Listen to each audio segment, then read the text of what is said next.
Добрый день, дорогие друзья! Очень рада вас приветствовать сегодня в Национальной библиотеке Республики Коми на презентации книги Федора Колпакова «Футбол за полярным кругом». Для тех, кто еще не знаком с автором, разрешите его представить. Федор Николаевич Колпаков, председатель Совета ветеранов Красноперекопского района Ярославля, член Российского военно-исторического общества, член Союза журналистов, подполковник запаса воздушно-космических сил. Родился в 1974 году в поселке Мурыгино Юрьянского района Кировской области. Детство и юность провел в Ставропольском крае. После окончания военно-инженерной космической академии имени Можайского проходил службу в воинских частях космических войск в Заполярье, в Москве. В 2012 году ушел в запас и поступил на работу в Воркутинский музейно-выставочный центр. Изучал историю в магистратуре Сыктывкарского государственного университета. Сейчас живет в Ярославле. Федор Николаевич Колпаков – автор почти десятка книг. Литературным творчеством занимается с момента выхода в отставку. Здесь на нашей выставке вы можете видеть ряд книг Федора Николаевича Колпакова, и ряд его статей, а также общие работы о развитии спорта в Республике Коми в целом. Там две статьи у нас представлены, книги такие общего характера. Также книги Федора Николаевича, разрешите я присяду, чтобы показать вам один сайт, вы можете посмотреть в нашей национальной электронной библиотеке Республики Коми. Можно в поисковой строке любого браузера набрать Национальная электронная библиотека Республики Коми, либо выйти на этот сайт с сайта нашей библиотеки. На нашем сайте есть ссылочка на Национальную электронную библиотеку. Вот здесь, если мы перейдем, в расширенный поиск, можно, например, по фамилии автора, если мы набираем Колпаков, посмотрим, сколько у нас выйдет книг, которые уже размещены, доступны для просмотра в электронном варианте. Резонанс мужества, кривые второго порядка, пароль Можайка, воркутинцы, участники Первой мировой войны. Воркута, город сильных. Это уже другой автор, Вот эти книги вы можете посмотреть в нашей электронной библиотеке. И если Федор Николаевич нам даст разрешение, согласие, то думаю, что в будущем, может быть, и эта книга может появиться в Национальной электронной библиотеке. А теперь я передаю слово автору. Федор Николаевич, пожалуйста. Спасибо большое, Елена Андреевна. Спасибо за представление. Огромная радость по-настоящему, дорогие мои, испытываю, будучи, находясь в этих стенах. Огромное спасибо, что вы нашли в своих напряженных трудовых ритмах, спортивных графиках возможность сегодня подойти, и немножечко больше для себя узнать об этом нашем удивительном крае, в котором мы живем, о Республике Коми, о городе нашем Воркуте, и в частности непосредственно о спорте, о футболе. Это место, где мы сегодня с вами находимся, оно, в принципе, избаловано встречам с писателями, и тут люди знают и что, и как, и куда заглядывать нашим дорогим авторам и так далее. В целом же публика, я здесь смотрю, она по-настоящему, может быть, и не встречалась еще, чтобы у нас не было никаких толкований, двойных и прочее. Сейчас будет такой небольшой представлен ролик, знаете, как это военное прошлое, вспоминая инструкторско-методическое, пособие о том, как вести себя с автором, какие вопросы задавать, как смотреть и так далее и тому подобное. Так получилось, что почти все презентации книг, если они, собственно, атмосфера и предмет исследования позволяет, я начинаю с этого ролика, и вы поймете, почему, безусловно. Поэтому, Лена Андреевна, прошу, инструкторско-методическое занятие считать начатым. Ребята, сегодня у нас в гостях известный писатель Михаил Михайлович. Все мы, ребята, внимательно прочитали новую повесть Михаила Михайловича о прежней любви. Давайте теперь поговорим, что нам понравилось в повести, а что, может быть, и не очень. Поделимся друг с другом о том, какие интересные мысли мы почерпнули из повести. Кто хочет? Ты хочешь, Лопухов? Давай. Книга мне очень понравилась. А что тебе в ней особенно понравилось, Лопухов? Все. Но, может быть, тебе особенно что-то запомнилось? Особенно мне что запомнилось. Как это к этому подходит, да когда же вы падаете, да когда?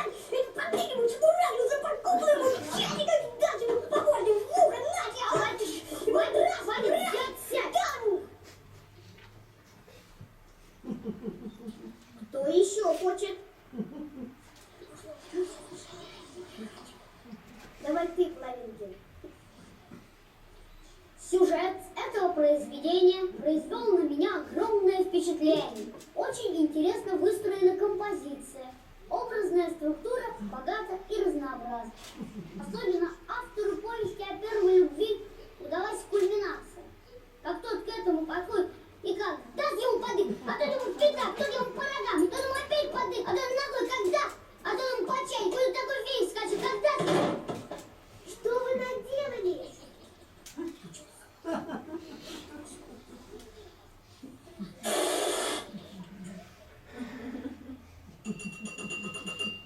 Продолжаем читательскую конференцию. Михаил Михайлович, расскажите, пожалуйста, о ваших творческих планах. Я хочу написать хорошую, светлую книгу о том, как один мальчик совершил... А тут как к этому подходит, а этот ему по куполу, а этот с катушек, а этот ему по чайнику, а этот по куполу, раз,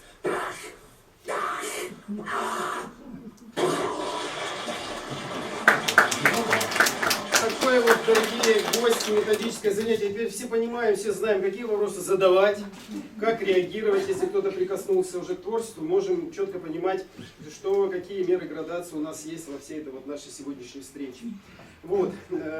Безусловно, конечно, все, что было здесь названо, есть и в этой вот моей книге, представление которой сегодня мы с вами вот как раз и начинаем. Почему? Потому что для себя определяя жанр вот этой работы, безусловно, конечно, надо сказать, что это работа документальная, историческое исследование. Но оно гораздо шире, чем просто рассказ о виде спорта, пусть даже и самом массовом в свое время в Советском Союзе и в мире, до сих пор спорте номер один. Я здесь исследую вот это вот явление футбола именно как социальное явление. То есть, каким образом шло взаимодействие общества со спортсменами, каким образом спорт влиял на развитие вот этих наших северных городов, как двигалось все то великолепие, которое до сих пор мы с вами вот ощущаем, видим, живя в северной части нашей страны, которая вот только, может быть, последние 100 лет зажило действительно модернизационным темпоритмом, тем образом, которым живет сегодня по-настоящему весь мир. И, собственно говоря, потихонечку вот начинаем рассказ о том, что же здесь было, что было и что стало точком вот этому, собственно говоря, произведению. И надо признаться, что сам я не спортсмен. Даже вот 25 килограмм назад, когда я был стройный, на Кипарис, да, все равно вот футбол во всем ее великолепии, не был как бы, значит, в фокусе моего приложения. Ну да, как в юноше там играл, допустим, в волейбол, в баскетбол, значит, бегал, но вот футбол никогда, конечно, не получался. То есть неплохо там, владея мячом, даже в краевых соревнованиях, в том же Ставрополе выступая с баскетболом, но когда я выходил на футбольное поле, вот это был просто провал. Это стыдобище, после которого невозможно появляться на этой площадке. Там меня, восьмиклассника, даже второклассники знали, этот ничего с нами не сделает, ничего не победит, не обведет, можно что хочет делать. Да. Но пройти мимо футбола как культурного явления было, конечно, невозможно. И вот для меня, взрослеющего, безусловно, таким вот первым притягательным магнитом, потом на долгое время стали, безусловно, вот эти праздники спорта, которыми для каждого культурного человека были и остаются чемпионаты мира по футболу и чемпионаты Европы. Я, такой, может быть, уже возрастной, это самое, помню вот этот вот наш чемпионат, который чемпионат мира, в который в потенциале наша команда могла выстрелить. Это вот те люди, которые помнят этот 86-й год и чемпионат мира в Мексике, когда у нас была самая лучшая команда. Но вот это вот напряжение, зажатие вот нашей команды, которая носила на своих майках вот эту вот для многих притягательную, для многих просто как фетиш опасную и страшную надпись СССР, конечно, вот заставил, с сделать все, что мы дальше 1/8 финала не прошли по этой нашей турнирной таблице. И начиная с 2000 года, с чемпионата мира в Японии и в Южной Корее, я стал собирать газеты, печатные материалы об этом чемпионате мира. А потом и чемпионате Европы, понимая, что это культурное событие, что это явление, цивилизационные моменты, которые происходят вроде бы на футбольных полях, и все это узко, вроде бы на первый взгляд, она, конечно, явление такое, которое просто восхищает. Но и здесь, представляете, как Коми и Воркута врывается в твою жизнь, когда я пришел в музей и в 2010 году, в 2012, узнав о том, что чемпионат мира 2018 года будет в России, какая красота! Это все, что у меня материализовалось предметами музейного значения, эта моя коллекция, она стала у меня пополняться, знаете, уже одеждой спортивной того времени, пришлось потратиться, находить какие-то, обувью, причем обувью, знаете, такой именно исторической, кеды там старинные, советские, в которых мы бегали, 70-х, 80-х годах, бутсы, этот Adidas, который стали шить в Подмосковье в середине 80-х годов, я всем этим обзавелся, думаю о том, что в 2018-м как выстрелю этой коллекции. Но, когда я поступил трудиться в музей, там заведовал сектором истории нашего города, когда мне для научной разработки была предложена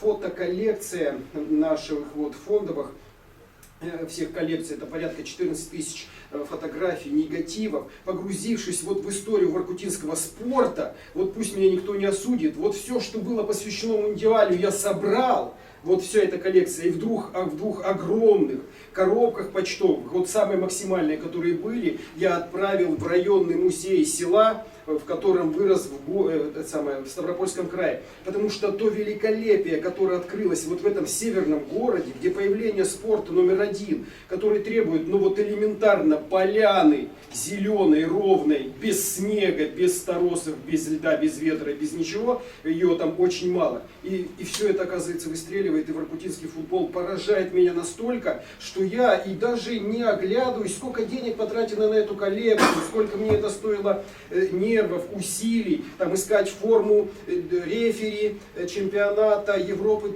чемпионата мира 1994 года. Люди играли в этих костюмах, и мне за дикие деньги какие-то его родственники или племянники продают этот костюм этого человека. Это все стало не жалко, потому что то, что я увидел, это, конечно, был восторг. И после того, когда я прикасаюсь к этому, когда сухие, на первый взгляд, фотодокументы, рассказы, статейные, газетные публикации дополняются рассказами живых свидетелей, конечно, начинается эта синергия, когда ты просто влюбляешься еще раз в Воркуту, уже в Воркуту спортивную, поражаясь тому великолепию, которое она могла себе позволить. Следующий слайд, пожалуйста, Елена Андреевна. Да, все началось по-настоящему с музея, с выставки, которую мы проводили в музейно-выставочном центре в 2018 году. Это было мое первое представление. Мундиальная коллекция ушла, и я представлял там на выставке, посвященной 20-летию наших заполярных игр, которые сейчас носят имя Игоря Леонидовича Шпектора, собственно говоря, отца-основателя этого спортивного движения. Как раз тот спортивный костюм этого рефери из одного из чемпионатов. Да. Единственное, что сегодняшний директор музейно-выставочного центра Ольга Ивановна Раздроговна просто умоляла, стояла на коленях, чтобы я ни на какую презентацию не выходил в этой форме. Я не знаю почему. Она сказала, ни в коем случае, купи себе пиджак, одень все хочешь на него. Но только не в этом. Я исполняю просьбу дорогого директора, пришел вам в цивильном. А этот костюм, конечно, очень хороший. Я в шорте, красивая обувь. Прямо, знаете, представляю себя как знаменитыми этими рефери, которые решают судьбы спортивного мира и понимают, что они здесь вместе с этими Рональдами, Месси и прочими, Марадонами творят мировую, пусть даже и спортивную историю. Следующий слайд, пожалуйста, Надо признать, друзья, что погружаясь в историю нашей республики, за спиной у меня действительно там некоторая часть тех произведений, которые были написаны. Понятно, что они не безгрешны. Например, здесь за спиной такой наш диалог с уже ушедшим, великим, я его называю, воркутинцем Марком Каганцовым, да, который в ответ на мою публикацию большого очерка «Воркутинский пьедестал» в 14 номере, вы знаете, как доктор, заслуженный доктор Российской Федерации, для которого все однозначно, Это здоровый человек, это нездоровый, это правильный диагноз, это неправильный. Он в моем диагнозе Воркуты, да, находит ошибочки, поправляет. В этом красота. У нас идет диалог поколений. Вот. И вот к всему этому произведению возвращаясь, красной линией всей этой работы выступают там биографии спортсменов, организаторов спорта, спортивных чиновников, людей, которые вот в силу своей энергии, харизмы приложились к вот истории футбола Воркуты, ну и, собственно говоря, заслужили вот это вот право стать вот этой красной линией. Я эту красную линию назвал лицо воркутинского футбола и специально курсивом вместе с цитатами дорогих моих ветеранов выделяю, чтобы люди понимали, читатели книги, что это исключительно важные люди, что вот они воплощение вот этой вот Воркуты, живой, настоящей, которая вот вершилась в середине и во второй половине 20 века. Причем люди, конечно, очень разноплановые, очень такие разные, вот, и появление-то их вот в Воркуте, конечно, тоже очень, знаете, такое, ну, где-то можно порадоваться, а где-то можно и по-настоящему вот, огорчаться. И думать, что у человека что-то в этой жизни получится, это, конечно, знаете, такой большой очень аванс. Например, вот первый человек, с которого начинается мое повествование, Алексей Герасимович Буднев. Он человек из первой чемпионской команды Динамо Воркута 1945 года. Отставить 47 года. В 45 году они начали играть, в 47 на третьем чемпионате послевоенном стали чемпионами Республики Коми по футболу. Когда он, младший сержант 97-го лыжного батальона, умирал на льду Финского залива 23 февраля 1940 года, он вряд ли думал, что у него в жизни будет что-то, вот что-то, кроме вот этих страданий, вот этих вот осколков, которые поразили икроножную мышцу, ягодичную мышцу, ранили в руку, и он вот лежал, понимая, что вот эта вот атака, которую командиры устроили вот к дню 23 февраля, дню Красной Армии, что ну вот она не удалась, Он схвачен в плен и больше 2 месяцев проводит в финском плену. После этого судьба вот этих 5600 наших солдат и офицеров, которые находились в финском плену, она, конечно, очень трагична. Это одна из трагических вещей, история которую хранит вот материалы вот нашей библиотеки, потому что очень много Михаил Борисович Рогачев сделал, чтобы раскачать, поднять вот эту историю вот этих людей и осветить ее. Значит, и вот Алексею Герасимовичу, моему дорогому, пусть я и заочно с ним знаком через его дочь, которая согласилась, вот разрешила опубликовать биографические данные об этом человеке. Он сам к этому приложил немного усилий, отправив в конце 80-х годов свои воспоминания, фотоматериалы своей истории вот спорта, значит, своей молодости в Воркуту. Значит, она, конечно, была очень феерична. Их 5600, после, значит, фильтрации несколько сотен расстреляли, несколько сотен отпустили, разделили напополам, 2200 уехало в Воркутлак, 2600 уехало в Норильск, в Норильский лагерь, да, ему повезло. И вот это вот везение было связано в том числе со спортом. Он так и пишет в воспоминаниях: вот все, что я получил, вот первый старт в жизни, это был благодаря спорту. Благодаря спорту. Он попал в плен раненый, и ему дали всего 5 лет, он был досрочно в 1945 году освобожден и в первую команду попал. Значит, а в 1947 году они становятся чемпионами. И вот это вот чемпионство для руководителей Воркуты той поры, да, тогда начальником комбината был Мальцев уже уехал, его начальник политотдела, когда он приехал из Вятлага, Кухти, когда Александр Демьянович, совершенно верно. Вот для них это, конечно, был статус, понимаете. Он председатель, вот начальник комбината Воркута, был председателем спортивного общества «Динамо», поэтому, конечно, это размах, это достижение. И он говорит: то, что я на улице Пушкина, одной из первых каменных улиц, получаю двухкомнатную квартиру, это все благодаря спорту. Но человек-то этого заслужил, потому что они, спортсмены вот той поры, это вот дорогие спортсмены сегодняшней поры, были универсалами. Это вот просто фантастика. Я не зря назвал его ранение, которое он получил. Ягодичная мышца, икроножная и рука. После этого он играет в футбол, становится чемпионом республики. Он становится в этом же году чемпионом республики по хоккею с шайбой. И лучше его первые года 3 или 4 до конца 40-х годов в Воркуте никого не было по лыжным гонкам и по конькобежному спорту. Человек, собственно говоря, с достаточно тяжелым ранением. Но это фантастика. Это вот просто запредельно. Вот такой вот универсализм вот этого человека. Вот примерно вот эти люди формируют вот эту вот красную линию лица воркутинского футбола. Очень тонкая вещь сегодня работа с персональными данными. Вот люди, которые прикасаются прикасались, да, к истории Марины Николаевны, понимаем, насколько это все непросто. Почти все данные, которые здесь представлены, это либо люди еще, к счастью, живы и ветераны благословляют, пиши, я буду только счастлив, рад, либо это, как в случае с Будневым, это его родственники говорят о том. У меня, вот, по-моему, один человек, это вот организатор спорта, да, ну вот тут даже и не вспоминается его фамилия, я что-то пропустил, видимо, Кустков, значит, был председателем комитета по физической культуре, вот где я просто так дерзнул и на основе архивных данных запустил его фамилию, там не принципиально, я думаю, это мне не будет никаких, собственно говоря, последствий там и каких-то иных моментов. И вот так вот, и вот все линии, которые мы здесь разбираем, это просто вот, ну, что-то с чем-то. Я о нескольких, о троих буквально, может быть, расскажу людям, потому что если говорить о каждом человеке, это просто вот вселенная. Например, Борис Николаевич Изотов, большой организатор детского спорта. Вот только что здесь подходила Елена Егоровна Шомстова, да, человек, который подготовил и издал вот эту вот книгу, которая является одним из таких живых справочников вообще по спорту нашему, да, такая, знаете, живая энциклопедия, не лишенная, конечно, в силу своей энциклопедического размаха каких-то ошибочек и там, может быть, недочетов, но вот она его вспоминает, этого Бориса Николаевича, как организатора именно детского спорта, абсолютно правильно делает, ветераны спорта все это подтверждают. Вот он, 24-го года рождения, уроженец города уже тогда Ленинграда, первую блокаду, самую тяжелую, проживает, работая на Октябрьской железной дороге, 17-летний, 18-летний юноша. Вот в условиях жесточайшей блокады работы, и 18 лет, я уж не представляю, в каком он был физической кондиции, но его призывают в армию в 1944 году. Уже тяжело, даже невозможно. Он ушел из жизни в 1989 году и похоронен в Воркуте. Спросить, за что ж ты, дорогой мой Борис Николаевич, оказался в штрафбате? За что свой полгодика вот, и получил? Ну вот, видимо, значит, было за что. А потом еще после освобождения нескольких месяцев войны, значит, уже, видимо, штамп-то стоит, да, штрафбатовский, значит, многое может себе позволить, из того, что нельзя позволять, значит, осужден и отправлен в Воркутлаг. Но освобожден и нашелся, и не потерялся в этой жизни, был в составе футбольных команд Воркуты и нашел себя в детском спорте, вот, открывая новые, может быть, и новые имена. Да даже это не важно, просто вот приучая, приводя к этому спорту увлекательному, удивительному тех людей, которые стали, собственно говоря, молодежью советской страны. Следующий слайд.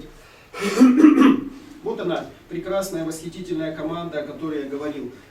На 2 часа Буднев мой, Алексей Герасимович, удивительный, родной. В один голос многие из интервьюеров, одним из самых важных, который является, значит, Феликс Александрович Грудин, до сих пор здравствующий инструктор и, можно сказать, играющий тренер команды «Цементник» Воркутинского цементного завода. Значит, вот эту вот команду описывает, говорит, что, ну, там, обратите внимание, говорит, на фамилии. Большинство, значительная часть, прям треть фамилий, это немцы. Вендемейер, Кёник, да, значит, Гюнтер, еще кто, да, Миллер. Это немцы, которые в апреле 1943 года в результате расформирования Республики немцев по Волжье в Энгельсе были отправлены по всей стране, то есть репрессированы по национальному признаку. Прибыв в Воркуту, эти люди тоже не потерялись. Вот это вот, собственно говоря, такое состояние культурное, что, ну, Родина принимала такое решение. Можно там рефлексировать, можно биться головой об стену, но это данность, надо как-то с этим жить. Кто-то работает на шахте, кто-то создает один из самых сильных совхозов, который называется «Пригородный» в южной части нашего села. От него сегодня, от этого поселка совхозного, ничего не осталось. Даже того чудесного стадиона, который в 9 лет видел вот мой Феликс Александрович Грудин. И говорит, безусловно, конечно, вот эти люди принесли футбол во всей его красоте. Был ли футбол до этого момента? Ну вот до начала там послевоенного строительства до 44-45 года, да, безусловно, был, и это вот в воспоминаниях есть, но это было, знаете, такое вот, прямо, знаете, ну, очень самодеятельное творчество, то есть никаких турниров, никаких даже, может быть, городских первенств, просто вот, ну, для себя. Хотя люди, конечно, пытались там соревноваться, есть такое предание, сохранилось, о чем мы с Феликсом Александровичем спорили, у меня вот есть доподлинное воспоминание, он говорит, невозможно, и многие воркутинцы согласятся, невозможно пешком из Воркуты, пусть даже летом, дойти до Салихарда, ну пусть до Лабытнанки, чтобы ради того, чтобы поиграть в футбол. Но это вот за пределами человеческого, ну, собственно говоря, ну зачем? Вот зачем так мордоваться 120 километров по этой тундре, очень сложно. И сейчас-то это путешествие на поезде, это, знаете, так себе удовольствие. А пешком это нечто. Но Феликс Александрович говорит, это же документ, я говорю, безусловно, пусть имеет место быть. Вот такая вот удивительная вещь. Ну и вот что-то я ему рассказываю, делюсь вот историей Батуры, да, он мне что-то другое дарит. Например, взгляни, вот здесь вот, о, говорит, Витя, Батура, вот он здесь вот на 7 часов, да, вот этот вот человек.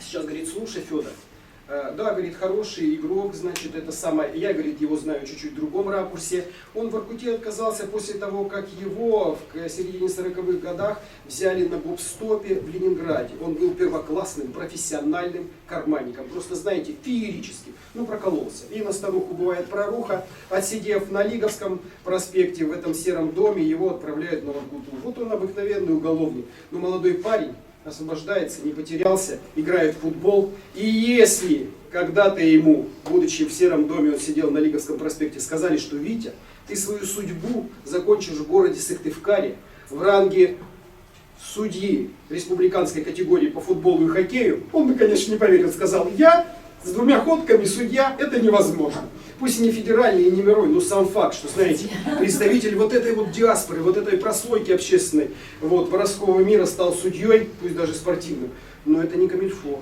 Вот, представляете, вот такое бывает, и это все было.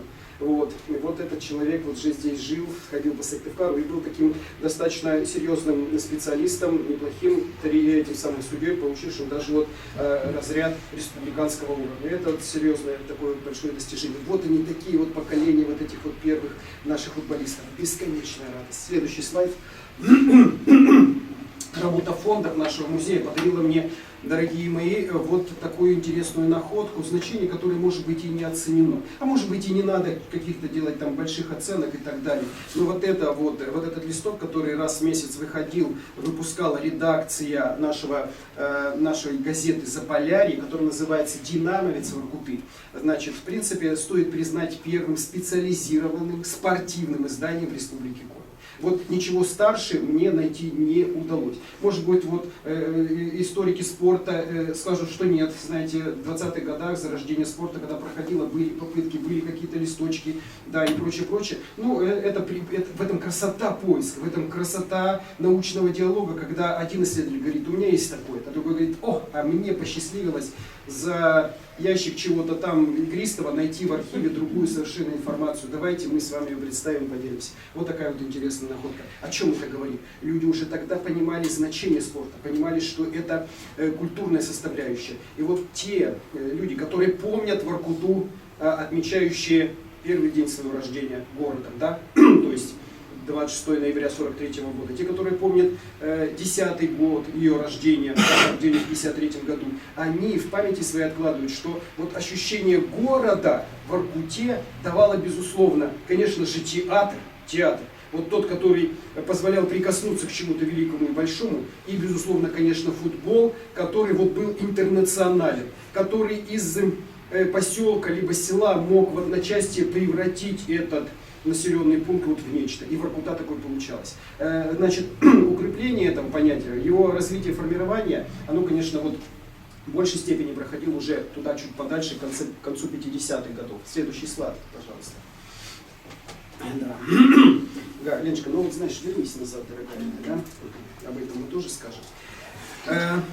Работу всю это я начал, значит, вот работая в фондах Воркуты. Там достаточно большая коллекция. Потом серьезным шагом была, и, конечно, выставка, которая отработала успешно в 2018 году. Очень приятно, что вот Сережа, по-моему, мы обслуживали вот всю эту выставку своими музыкальными составляющими, техниками и так далее и тому подобное. Значит, да. И она позволила, вот именно публичное представление этой всей коллекции, позволило притечь тех людей, которые были живыми свидетелями всего этого происходящего. Пусть даже, может быть, подростками, но они помнят вот все это. Это к чему ведет? Мы обрастаем не просто сухими фотографиями или статьями, живыми человеческими воспоминаниями, пусть они бывают субъективны, но это живая эмоция, которая просто бесценна, которая дорогого стоит. Потому что вот, обращаясь еще раз к вот этой вот красной линии, лицам воркутинского футбола, надо признать, что в мире нет ничего интереснее судьбы человека. Вот каждый здесь ваш сидящий, дорогие мои, сегодня нам в этот этот момент кажется, ну что там я пока что из себя представляю, пока что ничего, ну не президент страны, даже не руководитель города. Но надо понимать, что вот высота промысла о каждом из вас, это, знаете, она восхитительна. Вот восхитительна. Каждый изгиб вашей жизни, каждое решение, новая работа, семья, ваши дети, все вот это вот, когда мы подводим какой-то итог прожитому, причем это может быть и в 25, и в 30 лет, это не определяется состоянием вашего паспорта и прочее, прочее. Она, конечно, восхищает. Вот нет ничего ярче и восхитительного вот этих вот судеб. И вот прикасаясь к вот этим вот воспоминаниям, когда, знаете, все-таки получается биография, это богатая, и когда мы к этому прикасаемся, тому, что человеку дорого, конечно, появляются такие вот очень яркие, прямо вот выстреленные, интересные примеры.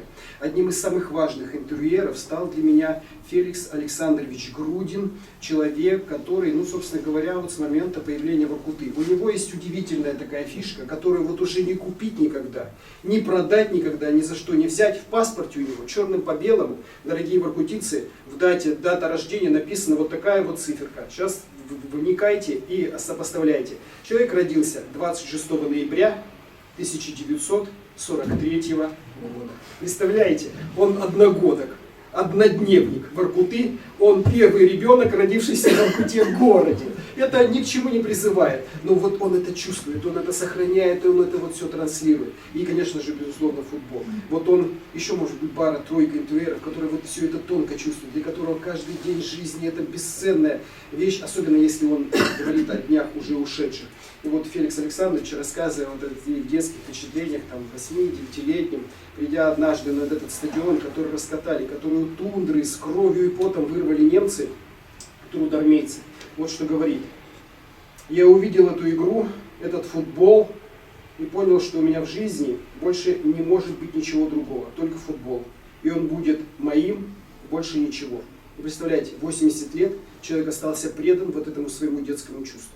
Вот сегодня он, его тут биография достаточно широко представлена, вот он все, что мог этому футболу, он отдал. Каких-то больших высот не достиг, потому что понимал он, и этому вот есть объяснение в самоведении, потому что гол забитый и в финале чемпионата мира, и тот, который вы забили, дорогие новая генерация, играя где-то там со своими, может быть, партнерами, там, или в какую-то деревушку приезжали, или в село, это чудо. Единственное, что, конечно, размах этого чуда различный. Там вселенский, а здесь простой региональный, но все равно это чудо, это восхитительно, и оно этим чудом делится. Самая большая вещь, когда вот мое сердце, да, в ходе этого исследования, сердце этого человека, для которого это все дорого, попадает в резонанс, да, и уже в конце работы над книгой Феликс Александрович говорит мне: Федор, спасибо тебе, ты воскресил мою жизнь. Это вот просто, конечно, небо, это восторг. Хочется вот еще раз утонуть в этой информации, еще раз в это погрузиться, чтобы еще одна жизнь, может быть, не одна жизнь человека была воскрешена, для которого, вот знаете, там близкие уходят, и болячки всякие, и прочее, и тут она раз вспыхивает новым светом, и оказывается, кому-то интересно, люди прикасаются к этому. Это, безусловно, конечно, дорогого стоит. Ну и, конечно, надо сказать, что семья-то удивительная, восхитительная. И что семья? Папа и мама, конечно. Вот папа и мама, все из семьи. И, дорогие родители, помните это, да? Дорогие юноши, которые, безусловно, будут родителями, помните об этом. Потому что вот то, что рассказывает о своих родителях Александр Федорович и Августе Васильевне Феликс Александрович, это вот просто восхитительно. А правда, опять же, это можно вот особенно сделать в городе. Видя, что все три сына, вот они, ну не просто, знаете, вот мальчишки с улицы, что у них что-то получается, они горят этим футболом, родители начинают их этому подводить. То есть у них не просто мурзилка и веселые картинки появляются на столе их комнаты, где они втроем там спят, отдыхают. Журнал «Спортивные игры». Редчайшее московское издание появляется, и они начинают там смотреть вот эти вот кадрограммы, то есть как играет удивительный Пеле, как он забивает свои эти финты, где вот все разложено по каждому кадру, да, и вот и повторяют это, учатся этому и вырастают вот в этих вот удивительных и больших спортсменов, да.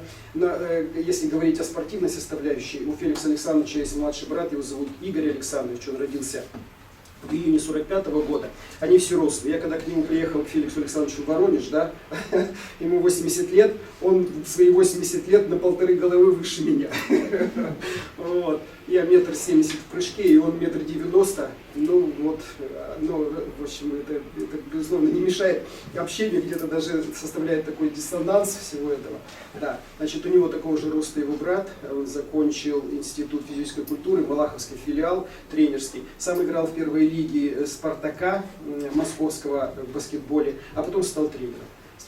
Тренировал эти самые баскетбольные команды женские, сперва ну, то есть женщин, молодежную команду, да, значит, в 1986 году, а потом уже большую команду, сборную команду Российской Федерации, женскую по баскетболу. И в 2008 году во время Олимпийских игр в Пекине его воспитанницы взяли бронзу Олимпийского первенства по баскетболу. То есть, вот представляете, когда я это произношу и понимаю, где вот Воркута, и где международное олимпийское движение и бронза вот этого вот праздника, который бывает раз в 4 года, я понимаю, это вот фантастика, этого не могло быть, и оно есть. Вот ущипните меня, да? И когда мы с Феликсом Александровичем этого человека, который вот, ну, величина в спортивном мире, да, поздравляем там с днем рождения, я у него в этом году был как раз 15 июня, он говорит, сейчас мы заслуженного тренера будем поздравлять, он, правда, живет сегодня в Ницце, его последняя команда, которую он тренировал, значит, это была вот, ну, во Франции одна из женских команд по баскетболу именно вот в Ницце, да, ну, так получилось, вот. Сейчас мы будем поздравлять заслуженного тренера России с днем рождения. Конечно, красота, конечно, восторг, просто что-то с чем-то. А потом, вернувшись уже после вот этого, ну, по большому счету, триумфа, да, мы понимаем, это высочайшее достижение, безусловно, за это достижение он был удостоен звания этого заслуженного тренера России. Он тренировал одну из наших спортивных команд в Самаре, женскую, которая вот в баскетболе командном на европейском континенте взяла все. Вот взяла все кубки, включая Еврокубок Международной Федерации баскетбола. Ну, то есть, вот это верх, больше, ну, можно пойти с американцами, конечно, побиться там башкой, да, об их этот вот культовый вид спорта, ну, или лететь на другую планету, искать там женские баскетбольные команды, с ними биться. Вот это вот откуда все, это из детства. Вот так родители смогли увидеть, воспитать, направить своих отпрысков, да, что они вот стали вот, ну, гордостью страны и гордостью республики. Вот такой вот, безусловно, расклад. Итак, следующий слайд. Ага, пролистываем. По-моему, назад. Ага, еще вперед. Еще вперед. Безусловно, нельзя пройти мимо, и на это Феликс Александрович отмечает, обращает внимание. Это вот, конечно, Советский Союз той поры. И значительно, прямо очень много привнесли в спортивную жизнь нашей страны выходцы из прибалтийских республик.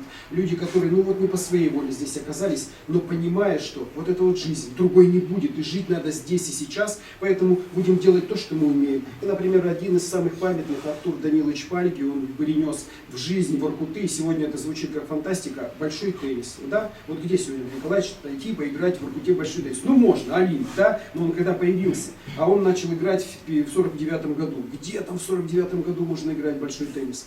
Большой вопрос, он смог. Он был тренером Республики Коми СССР, СССР по легкой атлетике. Вот такой большой специалист, очень тонкий. Один из первых спортивных журналистов. Причем его, вот, значит, его небольшие репортажи отличались от копеечных, знаете, репортажей, вот, которые просто, знаете, ну, синопсис. Вышли такие-то две команды, голов забито столько, из болельщиков никто не пострадал. Все, красота. Все понятно, что драка была, но она была такая, знаете, завуалирована.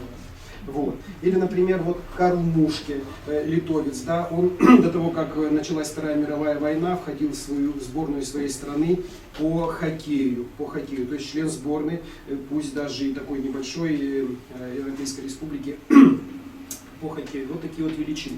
И все вот это вот, конечно, сказывалось. Один человек что-то сформирует, подаст какую-то идею, другой, и начинает вот эта вот жизнь, история. Кроме большого футбола, да, дорогие коллеги, вот, да, новая генерация, здесь у меня, безусловно, конечно, идет рассказ и о футболе малом, футболе зальном. Причем надо сказать, что вот если вы выйдете в Википедию, посмотрите, а где вот в Советском Союзе она зародилась, что стало, какое время было временем появления и какое место было местом появления этого футбола. мини-футбола. Это был конец 50-х, начало 60-х годов. Зародилось оно и стало впервые проводиться на территории как раз Прибалтийских республик. Впервые на территории республики Коми, в газете «Заполярье» об этом рассказал, эту идею высказал Артур Данилович Пальги в 1961 году. Он говорит, что не должно серьезным спортсменам, значит, растрачивать свой потенциал, и просто общей физической подготовкой занимается в межсезонье. То есть с ноября, а в Воркуте уже с середины сентября до апреля просто себя заколачивать там с физическими нагрузками нет, надо поддерживать игровую практику.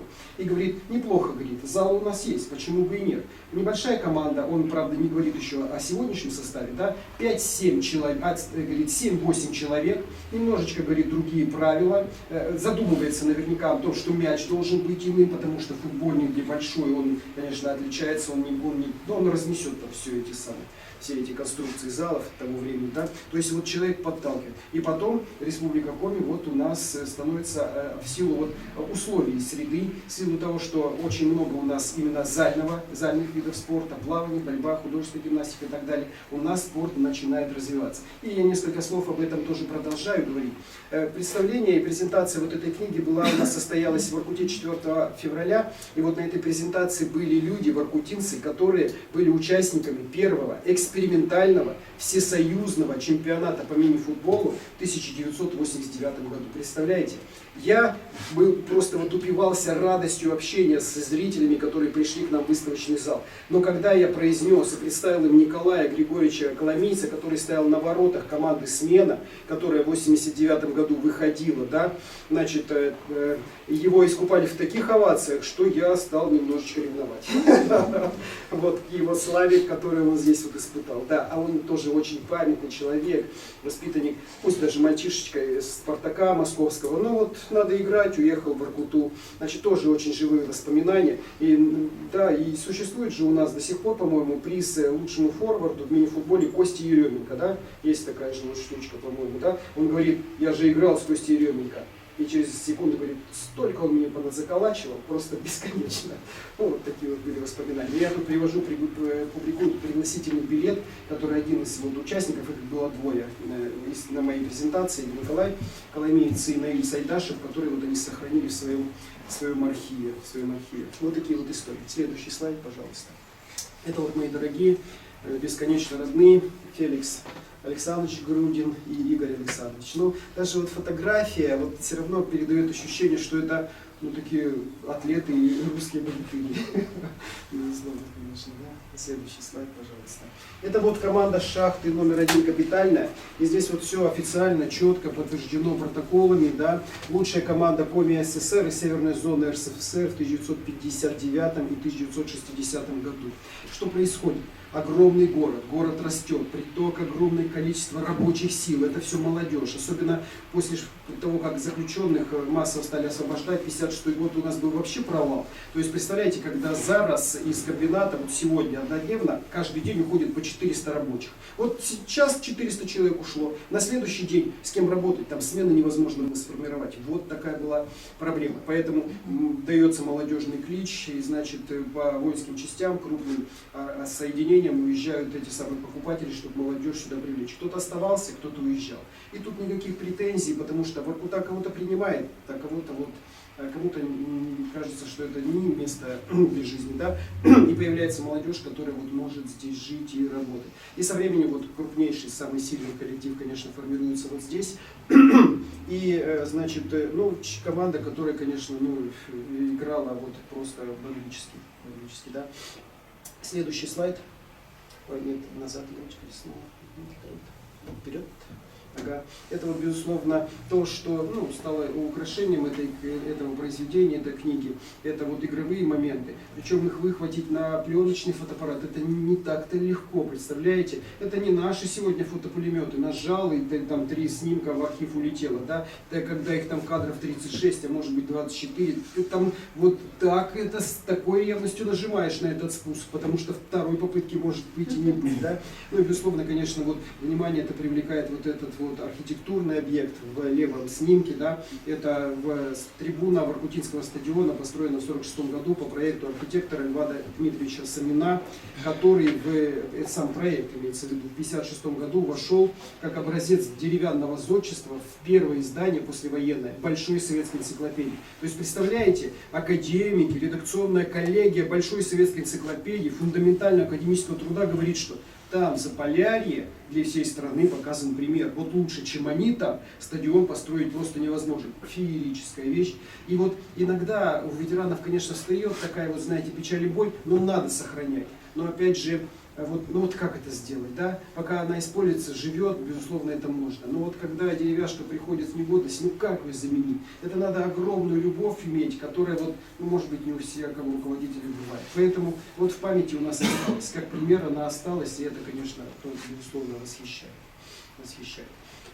Да. Коллективом, соперником вот этой вот шахты капитальной, которая, вот чтобы представить, ну это чуть попозже тогда скажу, значит, таким очень серьезным стала 2 сезона, 59-й как раз и 60-й, команда комбината Печор-Шахтострой. И им в то время руководил Виктор Терентьевич Прискока, тоже очень памятный человек, почетный гражданин города Воркуты. И очень часто, как это бывает, знаете, такая вот здоровая ревность о том, чтобы у тебя было не хуже, чем у соседа. И он говорит, смотрите, говорит, какие, говорит, чудеса и какие достижения показывают спортсмены, футболисты, в частности, шахта капитальная. Мы, строители, что, не сможем справиться, что ли? Давайте сделаем похожую команду.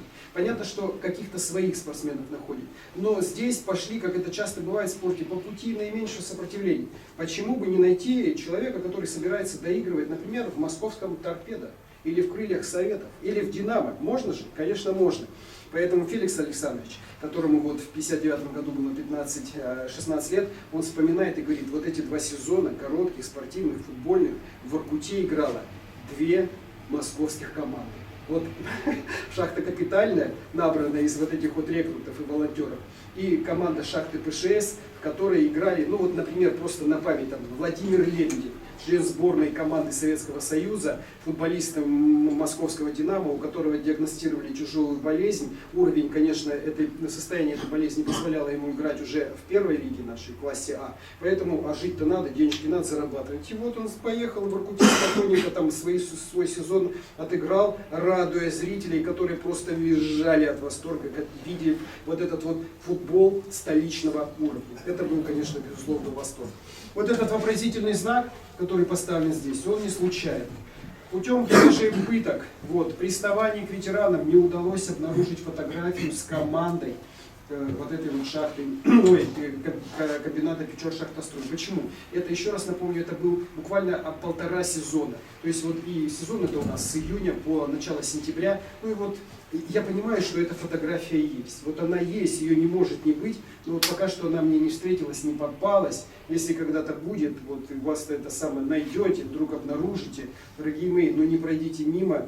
Вот и в Воркутинский краеведческий музей лично я и ветераны, безусловно, скажу спасибо, потому что это бесконечная память. Да. Следующий слайд. Вот. Еще вот разговор об воркутинском футболе, безусловно, конечно, невозможно значит, не упомянуть вот это вот предприятие, Воркутинский цементный завод и поселок Цементозаводской. Сегодня без боли, конечно, нельзя бывать вот в наших поселках воркутинских. Это вот, ну, такая вот, знаете, вот, ну, некрополь, безусловно, такой, знаете, социальный. И причем надо понимать, что этот процесс, вот, он естественный такой. Мы же приезжаем, когда бываем в Риме, мы же не приходим к Колизею, мы бьемся головой. Да как же так? Такой, понимаешь, спортзал угробили. Что ж за люди и так далее. Мы же так не говорим. Мы понимаем где-то внутренне, что это естественный ход истории, который тебя вот так вот разворачивает к бытию. Вот нечто похожее происходит, безусловно, и с вот этим вот, объектом. Следующий слайд, пожалуйста.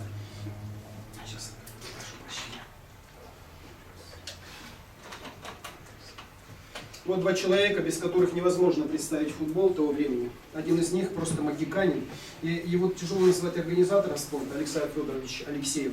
Он был руководителем предприятия цементного завода, но Человек, конечно, государственного мышления, человек, который понимал, что вот жизнь, она здесь и сейчас, и маркером ее качества, ее благополучия для человека, безусловно, конечно, является спорт. Почему? Потому что у него молодые люди, да он сам молодой человек. Личность просто, знаете, восхитительная. Это вот, знаете, такая титульная нация воркутян. 1930 года рождения, после окончания Владимирского строительного техникума, его отправляют в Воркуту работать. Он год проработал начальником УТК на Воркутинском строящемся цементном заводе. В 23 года, нет, в 26 лет, в 1956 году его назначают директором Воркутинского цементного завода. Коллеги, в 26 лет. Предприятие, в котором работают 3500 человек, из которых половина заключенных, у которых вот в наколках вот все, кроме роговицы глаза. Как с этими людьми работать, вообще не представить себе невозможно. И 26-летний человек справляется настолько, что ритм этого предприятия настраивается. И оно по прошествии нескольких лет становится одним из передовых, самым лучшим в Министерстве строительных материалов Советского Союза. Просто вот восхитительно. Огромное количество премий, достижений, переходящих красных знамен, что дает возможность что? Получать премии по линии профсоюзов ВЦСПС. Это что дает возможности? Организация отдыха и трудящихся, занятия спортом и так далее и тому подобное. Строительство вот восхитительного Заполярья, спортивного комплекса, цементника, который вот до сих пор используется. Спортивный зал, 25-метровая дорожка, на которой можно устраивать чемпионаты и турниры республиканского уровня. Человек, не имея высшего образования, это вот реальность, дорогие мои, советской поры, не имея высшего образования, он с 1956 года до 80-х, четверть века, руководил работой этого предприятия, так и не получив высшего образования. Не получив. Вот. У него были какие-то там краткосрочные курсы и все. На выходе он был награжден орденом Трудового Красного Знамени и орденом Ленина. Вот люди, которые понимают и говорят: Александр Федорович, звезды героя не будет в шахтерской Воркуте, у тебя не та профессия, чтобы претендовать на золото, золотой звезды, потому что тут шахтеры, все. Вот такая вот личность. Поэтому сделать для людей, найти спортсменов, все это вот внести, он, конечно, мог. И вот цементник, который заиграл, начиная с 1962 года, он до конца, вот, в принципе, работы его в качестве руководителя этого предприятия до начала 70-х годов. Я в своей книге это время называю эпохой цементника. Вот эпохой цементника. Эти люди, которые играли, они, пусть даже немножечко где-то там, знаете, юношеский максималист говорит, играть с цементником, ну, может быть, питерские команды еще могли. Все остальное они делали как стоячих. Вот в северо-западной зоне, в которой входят такие регионы, как Республика Коми, Архангельская область, Ленинградская область, не город Ленинград, у него другой статус, дальше Псковская область, Ярославская, Вологодская и Кировская. Вот любые команды не в чемпионате, да даже и вот уровня чемпионата первой группы А и группы Б, они, говорит, делали их просто вот, на раз. Вот такой вот был уровень спортсменов. Залог чего? Вот этого успеха какой был? Вот этот человек, Сергей Михайлович Капелькин, он тоже у меня в красной линии. Удивительная, конечно, личность, вот просто восхитительный. Он как и спортсмен, как организатор спорта тоже был под стать себе. 1911 года рождения. Он участник чемпионата Советского Союза по футболу предвоенного 40-го года. В 1940 году, дорогие, новая генерация, он сделал в турнире, значит, рекорд, который не побит до сих пор. И я не знаю, будет ли он когда-то побит. Он сделал хет-трик в 3 матчах подряд чемпионата Советского Союза. То есть представляете, на какой пике форме надо находиться, какой кураж испытывать, когда ты выходишь с командами вот такого уровня и противнику суешь в 3 матчах подряд 9 банок. Это вообще просто, ну, черт, а не ребенок, я не знаю, что еще сказать. Вот такая человек. А потом война. Потом он майор советской армии, он работает с Василием Сталиным, в конце 40-х годов становится его адъютантом. Конечно же, вот война многое, но изменила, вот она просто разорвала эти связи. Понятно, что люди погибли, и вот трагедия вот спортсменов, он понимает, что вот я мог, но она не позволила мне раскрыться. Это драма. Вот. Она, конечно, несопоставима с драмой народа, потерявшего многих, но все равно это человеческая, безусловно, такая вот человеческая драма. В 40-х годах в конце он адъютант Сталина. Потом мы помним все, что было связано со Сталиным. Конечно, перепущено было через мясорубку таких репрессий, как бы возвращение репрессий, когда сам Василий Иосифович пострадал и закончил свою жизнь в психбольнице в городе Казани в 1962 году. Да. Сергей Михайлович нашелся, он был тренером в нескольких командах больших профессиональных. И 2 сезона в 1969-1968 году отработал с командой «Цементик». Тогда они больших результатов вот именно в этот сезон не сыграли, но это позволило, знаете что, нашим командам, в частности в «Цементике», найти возможность работы с организаторами спорта в центре страны, обзаводиться, буквально говоря, познакомил с людьми, которые в комитете по физической культуре и спорту, собственно говоря, отвечали за снабжение людей. Он, того же Феликса Александровича, молодого подающего надежды специалиста, берет с собой вот этот знаменитый магазин «Спорт», в котором отоваривались, кроме спортсменов первого уровня, и вот наши все, знаете, эти самые космонавты, народные артисты и так далее. Феликс Александрович, захожу, а там, понимаешь, это самый Лев Лещенко стоит. Вот он тоже хочет иметь хороший спортивный костюм и обувь, знаете, не кеды вот эти резиновые производства фабрики в городе Краснодаре, а что-то там по фиге персами.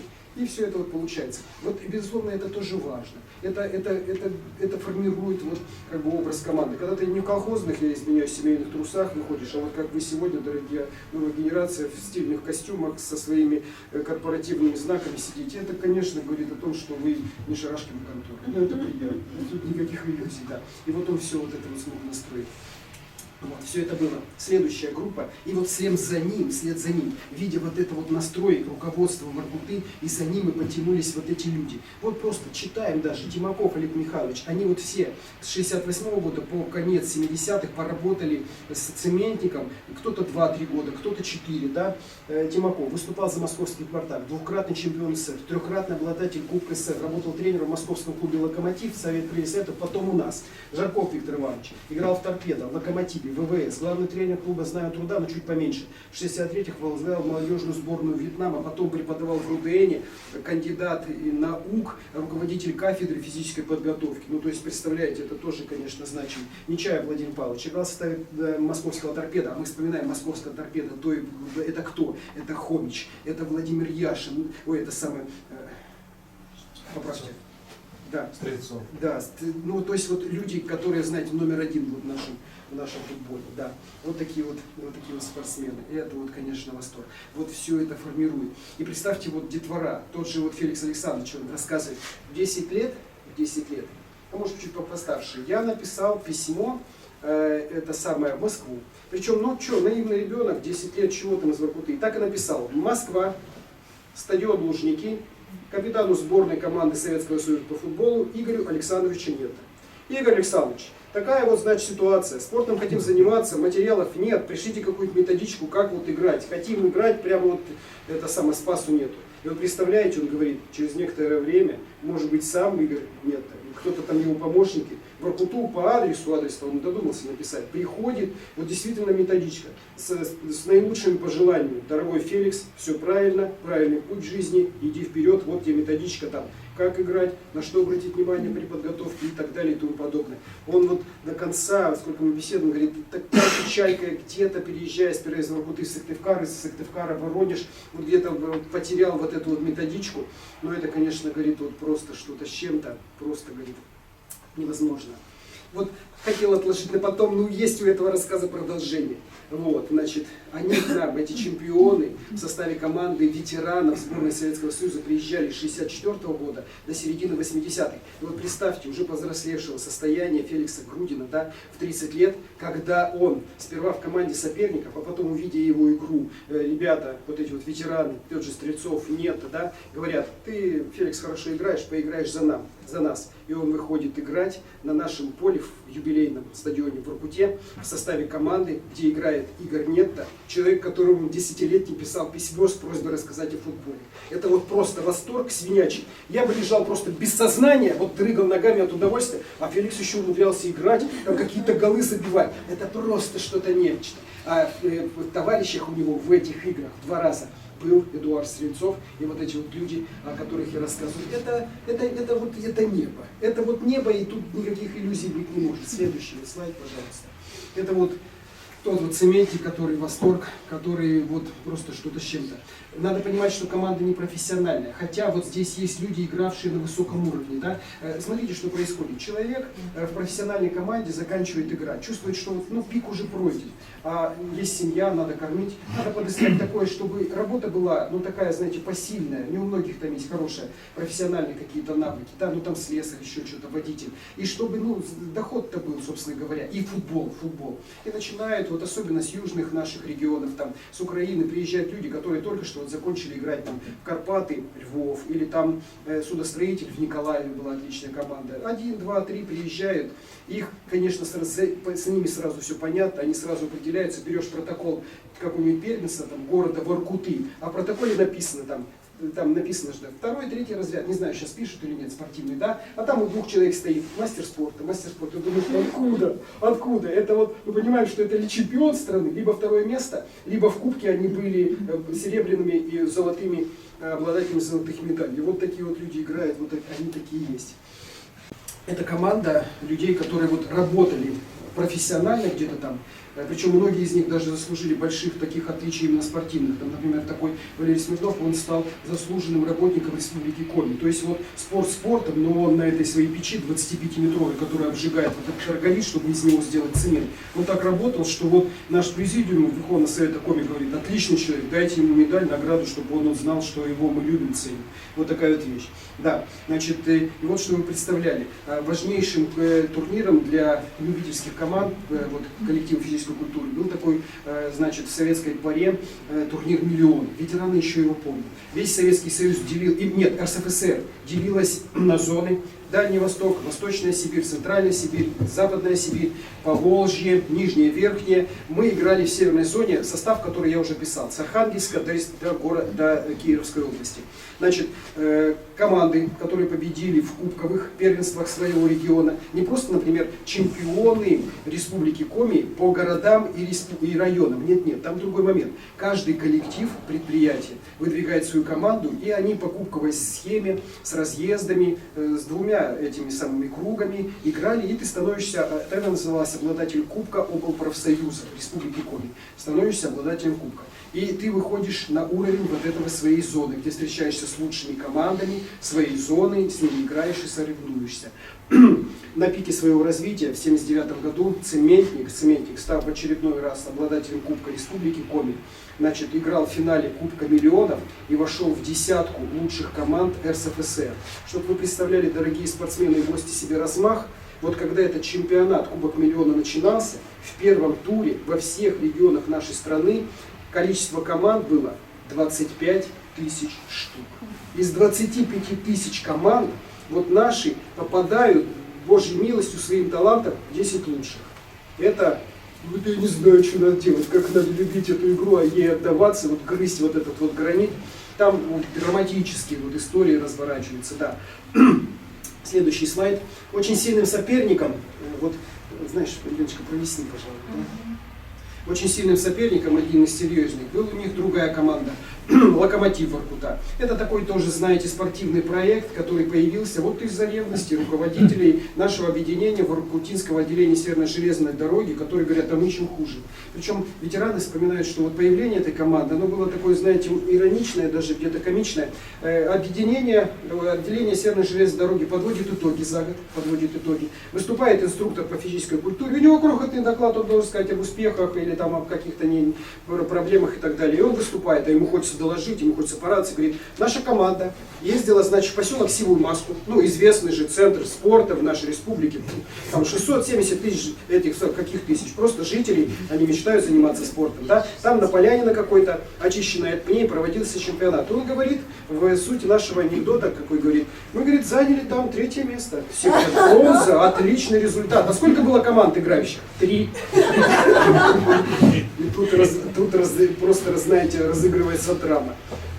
Тезка Алексеева, Александр Федорович Смирнов, он был секретарем партийной организации Воркутинского отделения Северной железной дороги. Через мгновение, когда до него спокойно дошло, когда он перевалил, вот, ну что, если и этот инструктор не издевается над ними, то просто надсмехается, он ударяет по столу и говорит: у нас несколько тысяч человек работает в коллективе, огромное количество молодежи. И мы что, нам хватит вот этого вот позора, вот этого третьего места из 3 возможных? Да что ж это такое? По столу ударяет. Надо сделать коллектив. И просто, знаете, дамы не позволяют ему, есть очевидцы все эти, да, значит, просто вот перейти в идиоматическое выражение, чтобы сказать, что он думает об этом организаторе спорта, об этих вот людях, которые себя покрыли таким, собственно говоря, позором. Начинается поиск спортсменов из своих, безусловно, конечно, варягов принимают. И во второй половине 70-х годов эта команда вот просто, конечно, выстреливает, играет. Хотя этот проект, конечно, был, безусловно, надо признать временно. Здесь вот они в 75-м, 76-м, 77-м году становятся чемпионами Северной железной дороги. Это достаточно крупное предприятие с центром в Ярославле. И вот оно покрывает огромное количество этих самых городов. Значит, каждый город, каждый узел готовит свою команду, и наши вот всех побеждают. Всех побеждают. Они, значит, в 76 году стали еще обладателями Кубка Республики Коми, да, об этом чуть-чуть попозже. И у них был, конечно, просто феерический успех. Они в 1977 году стали обладателями Кубка, победителями турнира Центрального совета ДСО «Локомотив». Вот смотрите, дорогие спортсмены, что вы представляли. Был такой турнир, которым ведало МПС, Министерство путей сообщения Советского Союза. Причем, вот знаете, удивительный его формат, он проводился не в один сезон спортивный, а 2 года они играли. 2 года играли, поедут туда, поедут сюда, но тоже все на сектора были проведено. И лето 1977 года в Воркуту к нам, вот без всякой иронии, центр футбола воркутинского, приезжают команды из Улан-Удэ, это центр Забайкальской железной дороги и Юго-Восточной железной дороги, Восточно-Сибирской железной дороги, 2 команды. Команда из Ашхабада, команда из Великих Луг, из Минвод, еще с других городов. Около 10 команд, наши воркутинский «Локомотив» бьются с ними и становятся чемпионами по футболу среди всех железнодорожников Советского Союза. Вот такие вот они были. Представляете, вот такие они были. Представить себе, как они в эту пору играли с цементником, это, вы знаете, это вот просто вообще ни о чем не рассказать, значит. Потому что такое было. Их, конечно, понимая вот эти вот потенциал, их вот в играх этого кубка старались развести, чтобы их встреча была где-нибудь, знаете, в полуфинале. Потому что если они встретятся в первом туре, ну, мы удивительного игрока потеряем сразу. И вот зачем это надо, да? Игровой интерес, конечно, сразу потеряется. Поэтому их выводили вот до полуфинала где-то. Значит, и чаще всего вот в полуфинале они бились. В 1976 году так получилось, что они с 2 сторон, двигаясь к этой встрече, играли вместе в финале. И вот я себе позволю, значит, прочитать нечто, что же было. Вот, чему свидетелями стали вот несколько 15 тысяч зрителей, собравшихся на стадионе. В 1976 году встреча 2 лучших футбольных клубов Коми, Цементика и Локомотива, произошла в финале. Этот матч состоялся в воскресенье 4 июля 1976 на стадионе «Юбилейный», собрав многочисленных зрителей, членов семей спортсменов, руководителей и работников цементного завода и отделения железной дороги. Это, правда, вот спортивная драма. Ожидаемым был результат основного времени встречи – 0-я ничья. Соперники совершали стремительные дерзновенные прорывы, которые чаще всего разбивались о неприступную защиту или тонули в мастерстве опытных голкиперов команд. Болельщики ревели от восторга. Трибуны стадиона, который в это время отмечал свой 30-летний юбилей, пожалуй, уже давно не видели столь напряженной яркой игры. После небольшого перерыва по регламенту турнира начался отчет дополнительного времени. Размочить счет невероятного матча удалось нападающему Цементиков Александру Домашнему. Титулованные спортсмены цементного завода под одобрительный вой болельщиков ринулись вперед. Но тут уже свой спортивный характер проявили железнодорожники. Дважды за 15 минут ворота Цементика довелось поразить форварду железнодорожников Николаю Хоменко. Гул трибун болельщиков Цементика не мог перекрыть шквал звуков радости, ликования фанатов и игроков Локомотива, которые впервые в своей истории стали обладателем почетной спортивной награды республики. Сразу же после финального свистка железнодорожникам вручили долгожданный спортивный приз. Вот чтобы вы себе представляли разницу спортивного потенциала, значит, вот я тут в газете нахожу документы. В 1975 году Цементик сражался с футболистами из Сосногорска в финале вот Кубка, да, победив их со счетом 7-0. Избиение молодец. В 1977 году Цементик опять играл с командой «Энергетик» из Сосногорска.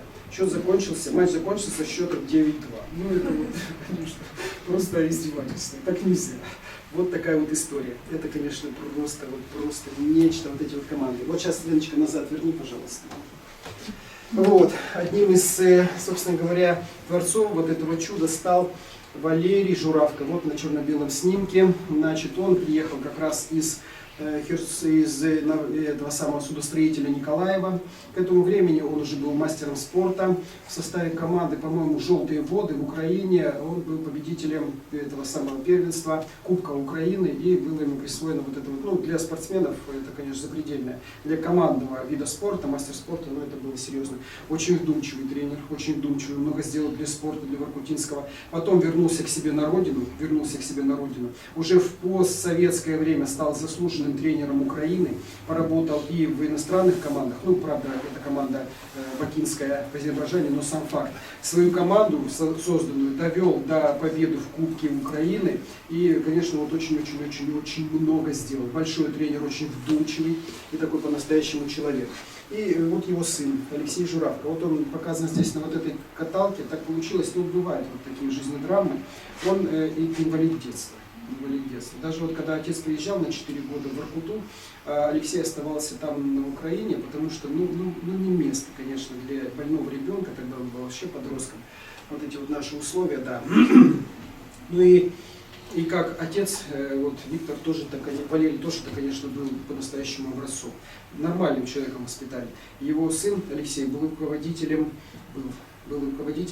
общества инвалидов всеукраинского, депутатом до вот их переворотного 2014 года, депутатом Верховной Рады. И, конечно, был человеком, который говорил: вы дураки, вот этому самому всему этому истеблишменту, который вел их вот в эту пропасть, в которой сейчас Украина оказалась. Только вместе с Россией, только вот вместе с этим народом единым мы сможем что-то добиться.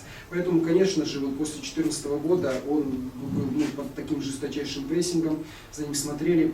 Когда с одним из моих помощников, авторов, Сергеем Михайловичем Ганиным, человек, который много приложил, тоже воспоминания оставил, в конце сентября 1922 года, когда Татьяна Станиславовна уже было все сверстано, уже был договор, мы понимали, что книга все уже. Ну, только, может, землетрясение в Сыктывкаре прервет нашу работу. Уже все состоялось. С Сергеем Михайловичем Ганиным мы размышляем 24 сентября, как же Алексею передать книгу. Валерий ушел из жизни в марте 2020 года. Не дожил до вот этой книги. Как же передать Алексею? Он уже был на нашей стороне, он жил в Херсоне. И вот 27 сентября 2022 года пришла трагическая вещь. Ударом Хаймерса была поражена гостиница центральная в Херсоне, где вот жил вот этот человек, перебравшись из нацистского Николаева, чтобы быть поближе к родине. Вот такая вот драма, вот такая вот это самая современная история вот так вот догоняет вот этого нашего человека, который вот русский до глубины души с прекрасной украинской фамилией. Вот такие бывали тоже вот изгибы, такие вот истории. Да.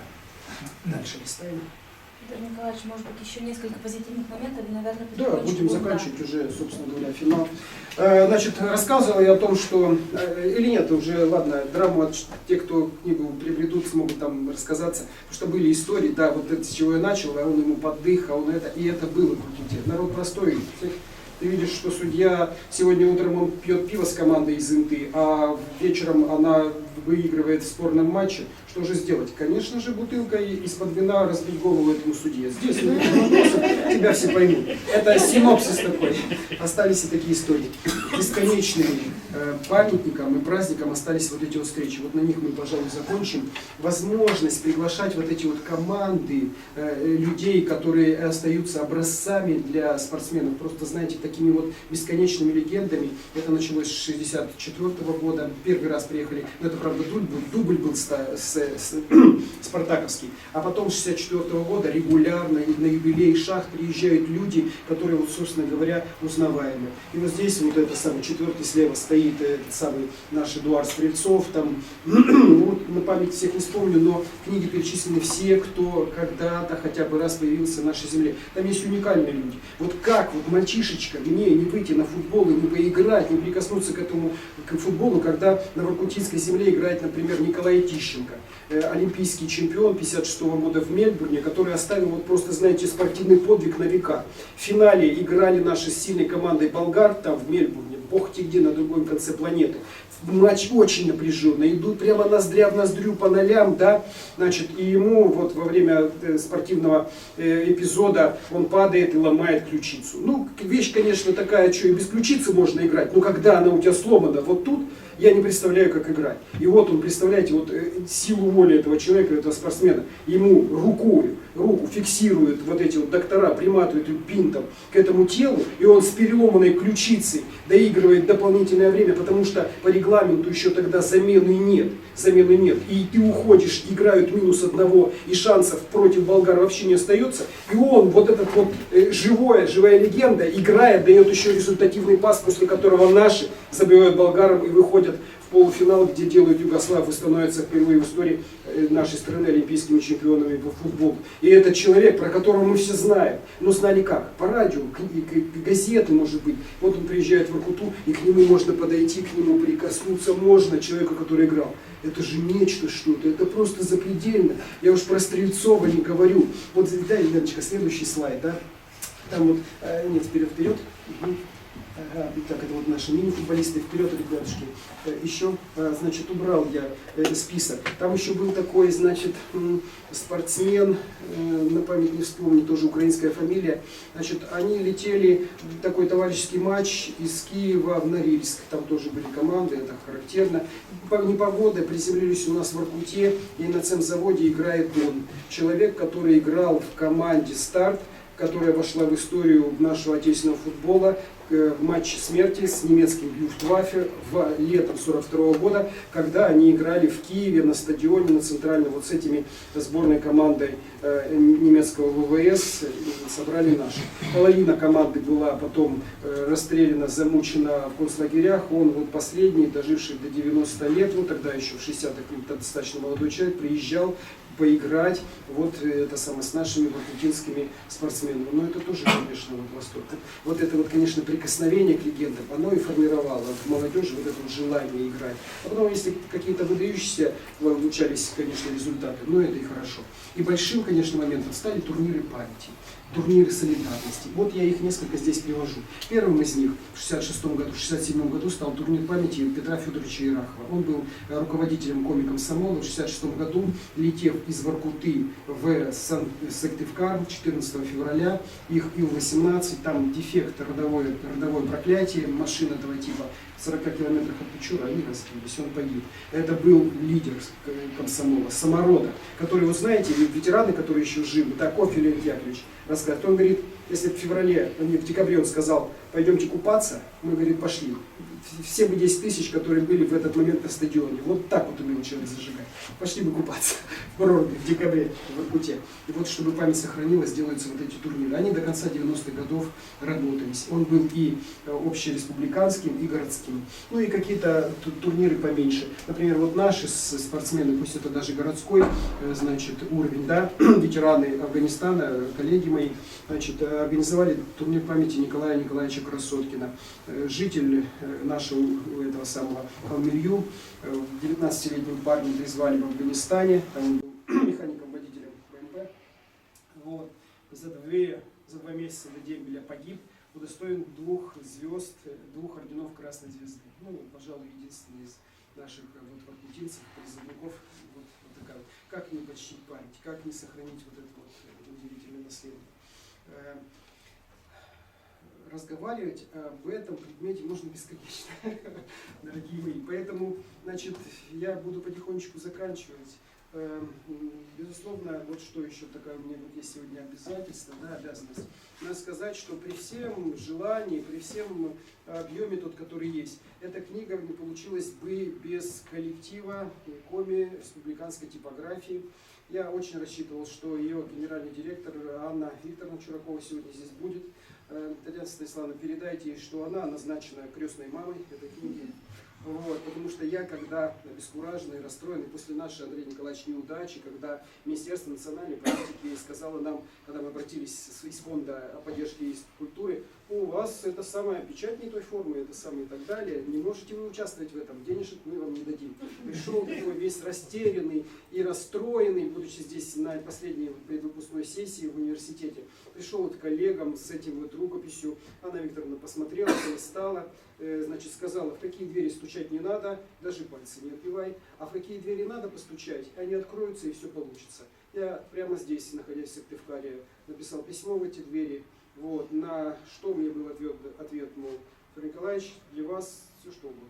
И все это выросло. Значит, сам этот проект финансово реализовался за счет небольшой помощи, значит, нашего Трансгаз-Ухта, да, и примерно треть это те средства, которые были собраны ветеранами, те людьми, которые понимали, что это вот память и моя личная, моя семейная, вот, ну и память, безусловно, об этом удивительном городе, об удивительной республике и об удивительном времени, толчком которому стало, конечно, появление Советского Союза. И в девизе вот этого нашего произведения наношу я такие, ну, наверняка вот для старшего поколения понятные и разделяемые многими призывы. Эта книга посвящена столетию Советского Союза, без которого бы не было это великолепие, и 80-летию образования города Воркуты, который будет отмечать ее вот через несколько недель. Все, пожалуй, дорогие мои, что хотела сказать. Да. И еще вот еще, Станиславна, это самое, букетик вот здесь вот надо передать, поставить в кабинете крестной мамы, вот, чтобы она молилась о нашем проекте. Позвольте еще мне выполнить такую приятную миссию, передать вам видео-привет из Москвы. Видео поздравления с изданием новой книги от Дмитрия Шнякина, спортивного комментатора по футболу на канале Матч ТВ.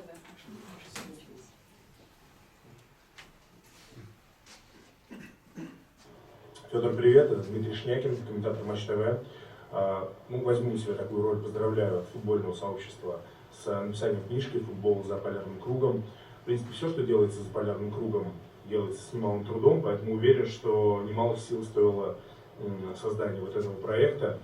Ну и в целом, в это, в принципе, сложное время для нас всех и для российского футбола в частности, мы понимаем, о чем речь. Конечно, важно поддерживать этот огонек, этот интерес к российскому футболу, тем более на местах. Ведь теория малых дел именно это и предполагает.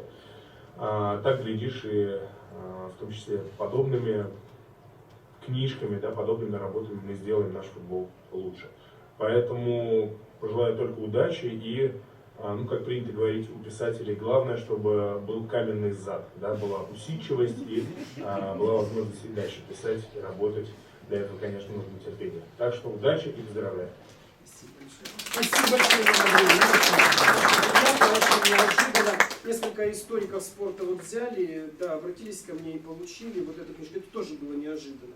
Достаточно не очень широкая, как бы, круг людей, интересующихся, не такой широкий, поэтому было, безусловно, приятно. И это, да. Благодаря Елене Егоровне сегодня мы получили это видео поздравление, поэтому Елене Егоровне может быть отдельное спасибо. Да, Елена Егоровна, безусловно, вам спасибо. Я сейчас вот, да, от коллег, Елены Николаевны, более знаю о том, что вы продолжаете работу, вот, можно сказать, на втором издании вот этой книги. Безусловно, конечно, да, на третьем, да, и не останавливаемся. Безусловно, это будет полезно. Тем, видите, вы на себя огромный взяли труд представить работу энциклопедического размаха, да, тем более для барышни, тем более для представителя другого вида спорта, да, биатлона и лыжных гонок, да, вы же вот это представляете. Футбольная составляющая вот коллизиями и турнирными таблицами, я думаю, будет полезно. Поэтому от меня вам, безусловно, конечно, exemplar. Вот. Ну, вопрос можно? Да. Расскажите, пожалуйста, за какую команду вы выступал?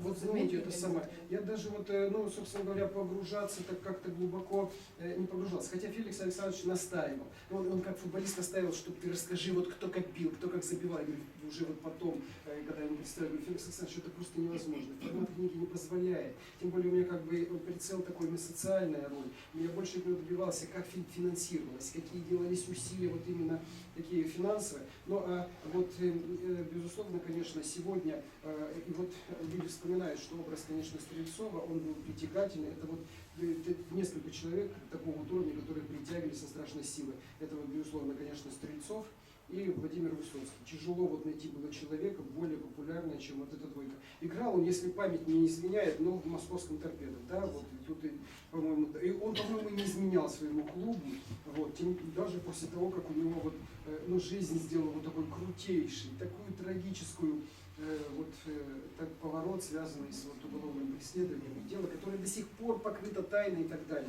И вот представьте, об этих людях, которые играли на Воркутинской земле, снимают книги.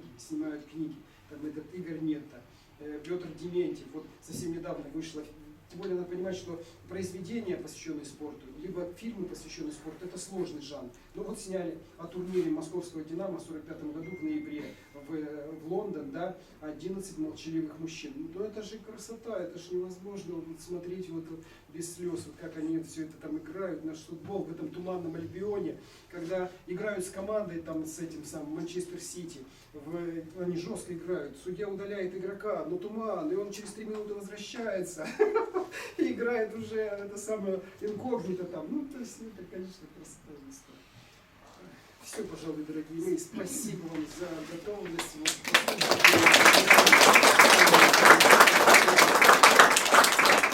Если появится у кого-то короткое желание, но вот заради того, чтобы, может быть, отбить вот это вот путешествие финансовое сюда, да и мои разъезды к ветеранам, 500 рублей вот эта вот книжечка предлагается с дарственной надписью, с целованием в десны каждого из получивших прекрасную книгу.